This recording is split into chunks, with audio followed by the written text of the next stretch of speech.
మానవ శరీరానికి ముళ్ళు లేదా చిన్నపాటి సూది గుచ్చుకుంటేనే రక్తం వచ్చి విలవిల్లాడతారు.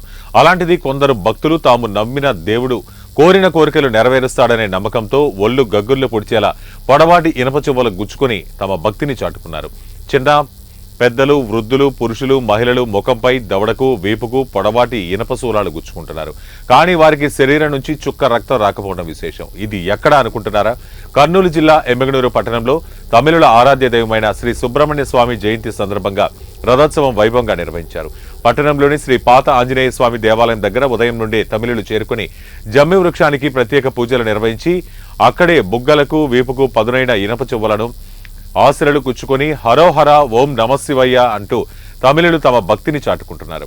పెద్ద ఎత్తున రథోత్సవం నిర్వహించారు. చూసేవారికి ఒళ్ళు గగ్గుర్చి పుడిచేలా మహిళలు, పిల్లలు సైతం శూలాలు కుచ్చుకొని తమ భక్తిని చాటుకున్నారు. అలా రథోత్సవంలో కుచ్చుకోవటం వల్ల తమ కోరికలు నెరవేరుతాయని భక్తుల నమ్మకం. కానీ ఆ శూలాలు కుచ్చేటప్పుడు రక్తం బొట్టు కూడా బయటకు రాకపోవడం ఇక్కడ విశేషం.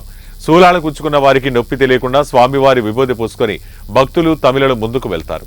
ఈ కార్యక్రమంలో ఆంధ్ర, కర్ణాటక, తమిళనాడు భక్తులు పాల్గొంటారు. ఊరేగింపుగా బయలుదేరుతాం స్వామి. అస్త్రాలు ఎందుకు వేసుకుంటామంటే మనము తెలిసో తెలియకో పూర్వజన్మ చేసిన పాపాలు ప్రక్షాళనం అయిపోతాయి స్వామి. ఈరోజు తారకాసురుని సంహరించాడు కదా ఆయన, అది మనం కూడా అస్త్రం వేసుకుంటే మన పాపాలు కూడా ప్రక్షాళనం అయిపోతాయి. వివాహం కాని వాళ్ళ వివాహము స్వామి, అనారోగ్యం ఉండదు, ఆరోగ్యాన్ని ప్రసాదించే తండ్రి ఆయన. భక్తుల కోరికలు నెరవేర్చి కొంగు బంగారమై ఆయన తిరుజిల్లారు స్వామి. ఏం గాయాలు కానీ ఇటువంటివి కానీ ఏం కావాలి, ఏం కావాలి స్వామి.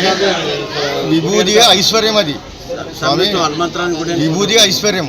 ఆ విభూది పెట్టగానే అన్ని గాయాలన్నీ మాయమైపోతాయి. ఒక్క చుక్క రక్తం కూడా కనిపిస్తుంది. దీన్ని బట్టి అర్థం చేసుకోండి స్వామి, స్వామి ఎంత మహిమగల స్వామి. మనం చిన్న ముళ్ళు గుచ్చుకున్నా అప్ప అంటాం స్వామి. ఆ స్వామి ఊది పెట్టగానే ఒక్క చుక్క రక్తం పట్టు కూడా కనిపించదు. ఎమ్మెనూరులో సుబ్రహ్మణ్య స్వామి